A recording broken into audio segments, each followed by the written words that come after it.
Welcome to তানির রান্নাঘর। সবাইকে জানাই স্বাগতম।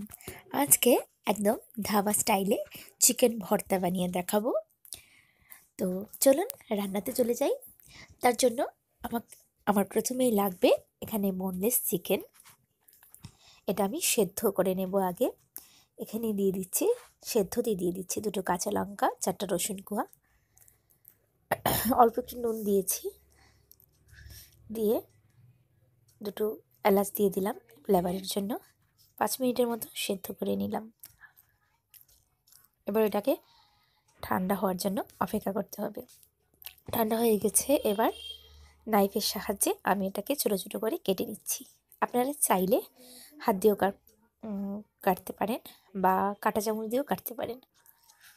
তো এইভাবে করে, যেহেতু সেদ্ধ হয়ে গেছে খুব ভালোভাবে, তাই খুব সহজেই এটা হয়ে যাবে।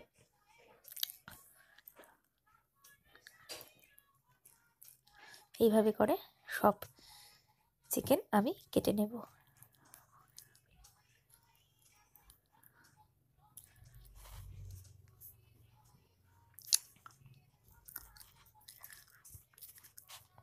আমার সব চিকেন কাটা হয়ে গেছে। কাঁচা লঙ্কা, রসুন যেটি সিদ্ধ দিয়েছিলাম এগুলো কেটে নিয়েছি। এবার প্যানটা বসিয়ে নিলাম। আর এখানে একটা পেস্ট তৈরি করেছি। এখানে হলো 2 চামচ পোস্ত, 4-5টা কাজু বাদাম, 4-5টা কাঁচা লঙ্কা, 5-6 কোয়া রসুন আর 1 ইঞ্চির মতো আদা একসাথে অল্প একটু জল দিয়ে আমি পেস্ট করে নিয়েছি এটাকে। এবার প্যানটা গরম হয়ে গেছে। প্যানে দিয়ে দেব পর্যাপ্ত পরিমাণে তেল, সরিষার তেল।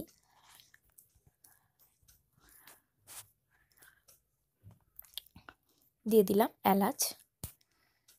এবার পেঁয়াজ কুচি দিয়ে একটু হালকা করে ভেজে নেব। এখন দিয়ে দিচ্ছি 2টো শুকনো মরিচ, দিয়ে আবারও একটু ভেজে নিচ্ছি। এবার আগে থেকে তৈরি করা পেস্টটা দিয়ে দিলাম। এবার এটা দিয়ে 1 মিনিটের মতো কষাতে হবে, যাতে সব কিছু থেকে কাঁচা গন্ধটা চলে যায়।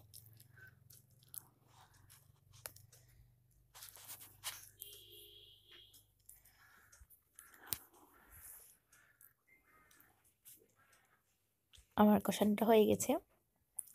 এবার দিয়ে দেব টমেটো বাটা।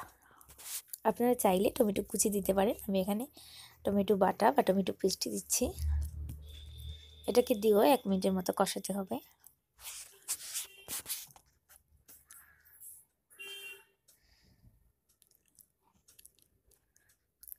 জলটা শুকিয়ে গেছে।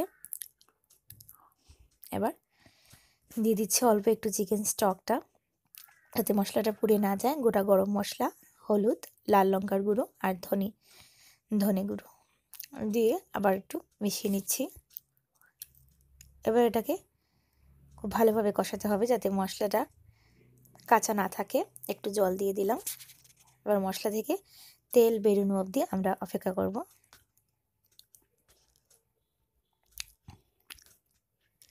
দিয়ে দিলাম নুন।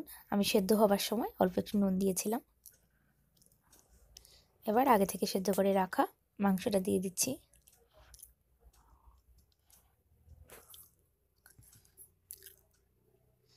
মাংসের সাথে মশলাটা মিশিয়ে নেব খুব ভালোভাবে।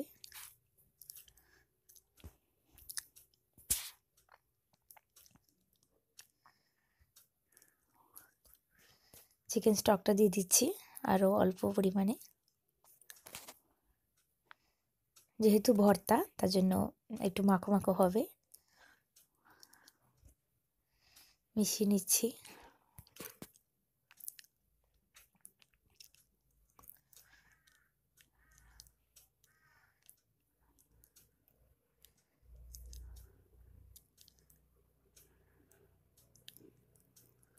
আর অল্প পরিমাণে নুন লাগবে, দিয়ে দিলাম।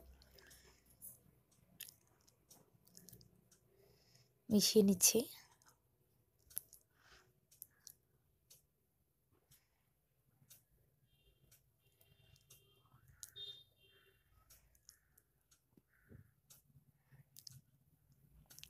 এক 2 মিনিটের মতো মেশাচ্ছি।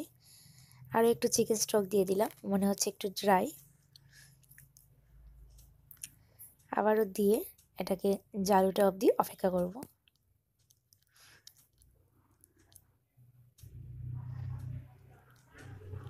এবার দিয়ে দিচ্ছি ভাজা জিরের গুঁড়ো।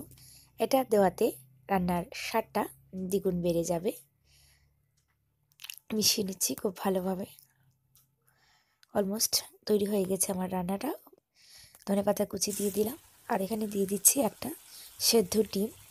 এভাবে ছোট ছোট করে কেটে নিয়েছি। মিশিয়ে নেব খুব ভালোভাবে। পরোটা বা লুচির সাথে এই চিকেন ভর্তাটা খেতে খুব ভালো লাগে। অবশ্যই এটা ট্রাই করবেন বাড়িতে, আর আমার কমেন্ট বক্সে জানাবেন কেমন হয়েছে আমার এই ভিডিওটা।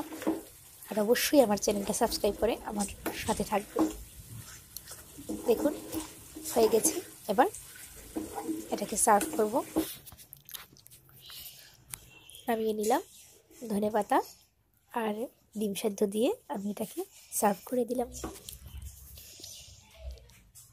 আজ এই অবধি, অন্য একটা রেসিপি নিয়ে আবার চলে আসব। সবাই খুব ভালো থাকবেন। নমস্কার।